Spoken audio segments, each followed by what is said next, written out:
तुम लोगों की जेलेट 2024 की रैंक कार्ड के बाद जो काउंसलिंग प्रोसेस की वीडियो थी वो मैंने ऑलरेडी इससे पहले अपलोड कर दिया है। तो अब तक अगर तुम लोगों ने उस वीडियो को नहीं देखा तो जाकर उस वीडियो को देखो, तुम्हें वो वीडियो जेलेट 2024 की प्लेलिस्ट में मिल जाएगी। इस पर्टिकुलर वीडियो में मैं काउंसलिंग प्रोसेस की बेसिक रूल्स को डिस्कशन करूंगा और मैं बता दूंगा कि क्या रूल्स रहने वाली है, क्या तुम्हें फॉलो करनी है, और फिर जो सीट मैट्रिक्स है हर एक कॉलेज में कौन कौन सी कॉलेज में कितनी सीट्स अवेलेबल है जो तुम काउंसलिंग करोगे। तुम्हें अगर जानना है कि भैया इस पर्टिकुलर कॉलेज में इस ब्रांच में सीट्स अवेलेबल है या नहीं, या फिर इस पर्टिकुलर कॉलेज में इस पर्टिकुलर रैंक पर मुझे सीट मिल सकती है कि नहीं, ये सारी चीज़ों के लिए जो सीट मैट्रिक्स की वीडियो होगी वो नेक्स्ट वीडियो होगी। अगर तुम लोग कमेंट करते हो और मुझे लगती है तुम लोगों की रिस्पांस काफी अच्छी है तो मैं नेक्स्ट वीडियो में सीट मैट्रिक्स के बारे में डिस्कशन कर दूंगा, किस पर्टिकुलर कॉलेज में किस कैटेगरी की कौन सी सीट्स अवेलेबल है, ताकि तुम लोगों को एक आइडिया मिल जाएगी कि तुम्हें उस पर्टिकुलर कॉलेज में उस ब्रांच में तुम्हें एडमिशन मिल सकती है कि नहीं। क्योंकि अगर तुम्हें ऐसा लग रहा हो कि कोई एक पर्टिकुलर कॉलेज में मान लो ईसी ब्रांच अवेलेबल है, तुम चॉइस फिलिंग कर रहे हो तो तुम्हें पता चलेगी उस कॉलेज में वो पर्टिकुलर ब्रांच अवेलेबल ही नहीं है। इसलिए जरूरी है कि सीट मैट्रिक्स तुम पहले से जान लो।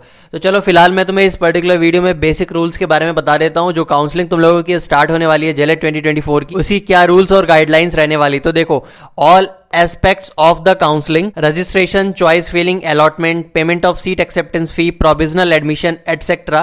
will be in centralized online process only। यानी कि जो भी चीजें होगी रजिस्ट्रेशन से लेके तुम्हारी जो सीट अलॉटमेंट तक होगी, जो भी चॉइस फिलिंग करोगे, तुम चॉइस को लॉक करोगे, तुम्हारी जो अलॉटमेंट लेटर आएगी, अगर कोई तुम्हें कॉलेज अलॉट होती है तुम्हारे रैंक के बेसिस पे, तो वो सारी चीज़ें सेंट्रलाइज प्रोसेस के थ्रू एक ही जगह पे होगी। अगर तुम्हें कहीं और से कॉल आ रही है तो आप इस कॉलेज में एडमिशन करवाना चाहते हैं तो इतना रुपये दीजिए, या इस कॉलेज में आपको ये ब्रांच चाहिए, आपकी रैंक अच्छी है तो इतना रुपये दीजिए, तो आपको वो सब नहीं करना है। WPJEE बोर्ड की जो जेलेट की वेबसाइट है वहां पर तुम्हें जाकर रजिस्ट्रेशन करनी है, चॉइस फिलिंग करनी है, तभी जाकर वहां से तुम्हारी जो फर्स्ट राउंड की अलॉटमेंट आएगी तो तुम्हें वहां पर सीट मिलेगी। और जो भी सीट तुम्हें मिलेगी तुम्हें उस पर्टिकुलर कॉलेज में जाकर डॉक्यूमेंट वेरिफिकेशन और वो सारी प्रोसेस करवानी है।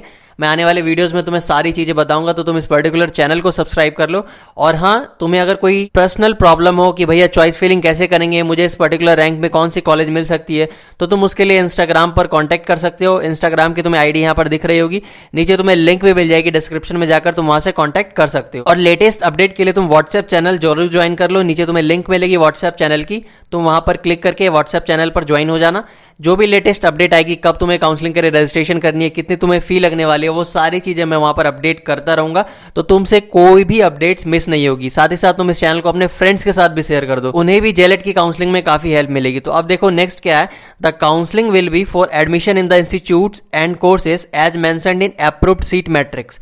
अब ये सीट मैट्रिक्स क्या है, received from the competent authority and published in board's website. तो देखो, बोर्ड की वेबसाइट पर सीट मैट्रिक्स अभी अवेलेबल नहीं हुई है, लेकिन अगर तुम लोग सीट मैट्रिक्स को जानना चाहते हो तो तुम नीचे कमेंट करो। मैं नेक्स्ट वीडियो में तुम लोगों के लिए सीट मैट्रिक्स की वीडियो ले आऊंगा और वहां पर मैं अच्छे से तुम्हें एक्सप्लेन कर दूंगा किस पर्टिकुलर कॉलेज में कितनी सीट्स अवेलेबल है, ताकि तुम्हें भी एक आइडिया मिल जाएगी कौन कौन सी ब्रांच कहां पर अवेलेबल है, कौन से कॉलेज में कौन सी ब्रांच। इससे तुम्हारी चॉइस फिलिंग में काफी हेल्प हो जाएगी। तो अब देखो, any candidate meeting the eligibility criteria and securing a rank GMR in common entrance exam, यानी कि जेलेट की जो एग्जाम हुई है तुम लोगों की, तुम्हारे पास अगर रैंक कार्ड है, यानी कि तुम्हारी अगर रैंक कार्ड आई है, आई होप तुम लोगों ने उसे डाउनलोड कर लिया होगा, इधर रिसेंटली तुम लोगों की रैंक कार्ड पब्लिश हुई थी। Held for the purpose can register for counselling, यानी कि अगर तुम्हारे पास रैंक कार्ड है तो तुम इस काउंसलिंग को कर सकते हो जेलेट 2024 की, यहां से तुम्हें सीट अलॉट हो सकती है। देखो यहां पर मैं एक और चीज तुम लोगों को बता देता हूं कि आई होप तुम्हें पता होगी कि WPJEE की भी काउंसलिंग चल रही है, जो 4 ईयर डिग्री कोर्स होती है बीटेक की, वो भी अभी चल रही है, उसकी भी मॉप अप राउंड अभी बची हुई है।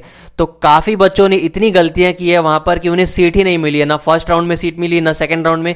कितने बच्चे मॉप अप राउंड में पार्टिसिपेट करने के लिए एलिजिबल ही नहीं है, क्योंकि उन्होंने पहले ही गलती कर दी ऐसी फर्स्ट राउंड में कि उन्हें अब सीट मिलने वाली ही नहीं है आगे, और उन्हें अब 1 साल का वेट करना होगा। इसी कारण क्या हुई है कि उन लोगों की 1 साल की गैप हो जा रही है, और ये गैप उन लोगों के प्लेसमेंट पे इतनी ज्यादा इंपैक्ट करने वाली है जो कि उन लोगों को पहले पता नहीं था। इसी कारण अब वो लोग चाह रहे हैं कि किसी तरह भी एडमिशन हो जाए, डायरेक्ट एडमिशन हो जाए, इसके कारण काफी फीस लगने वाली है। तो इसलिए मैं बोल रहा हूँ काउंसलिंग अच्छे से करना, चॉइस फिलिंग अच्छे से करना।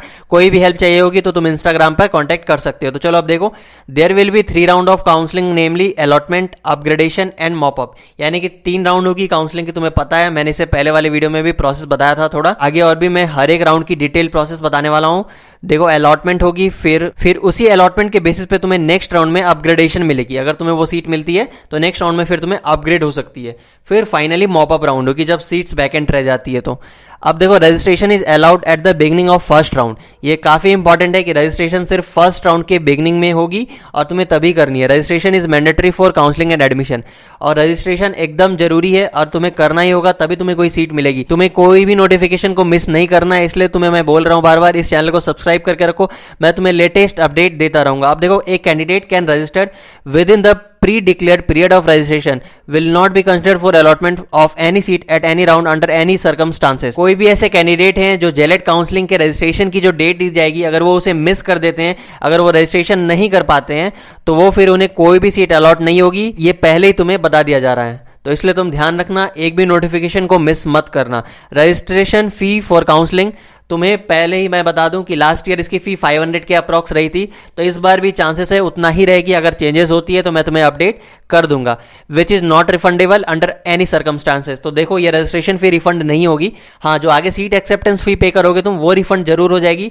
उसके लिए भी मैं तुम्हें आगे प्रोसेस बताऊंगा। अगर तुम सीट एक्सेप्टेंस फी पे करते हो, तुम्हें फिर अच्छी कॉलेज नहीं मिलती है, तुम्हें वहां पर एडमिशन नहीं लेनी है, तो क्या करनी होगी, ये सारी चीजें मैं आने वाले वीडियोस में तुम्हें बताता रहूंगा। तो तुम्हें कोई टेंशन लेने की जरूरत नहीं है, बस तुम इस चैनल को सब्सक्राइब करके रखो। अब देखो, the board will not convert D-reserve any vacant seat in any reserve categories. तुम अपने रिजर्व कैटेगरी के सर्टिफिकेट के थ्रू तुम उस सीट्स के लिए काउंसलिंग कर सकते हो, और अगर तुम्हारी रैंक अच्छी रही तो वो सीट तुम्हें मिल जाएगी। तो आई होप तुम्हें ये काउंसलिंग गाइडलाइन अच्छे से समझ में आई होगी और काफी इंफॉर्मेशन तुम्हें यहां से मिली होगी। तो अगर ये वीडियो तुम्हें अच्छी लगी तो तुम इस वीडियो को एक लाइक कर दो और अपने फ्रेंड्स के साथ भी इस वीडियो को शेयर कर दो, ताकि उन्हें भी जेलेट के काउंसलिंग में कोई प्रॉब्लम ना हो और उन्हें भी एक अच्छे कॉलेज अलॉट हो जाए और उनकी भी इंजीनियरिंग की कोर्सेज इसी ईयर से स्टार्ट हो जाए। क्योंकि देखो, गैप जब हो जाती है ना, तो वो काफी इंपैक्ट करती है तुम्हारी प्लेसमेंट के टाइम। तो मैं इसलिए बोलूंगा, गैप से बच के रहो और ट्राई करो इसी बार एडमिशन ले लेने की। तो चलो, मिलते हैं नेक्स्ट वीडियो में। तब तक के लिए तुम इस चैनल को सब्सक्राइब करके रखो।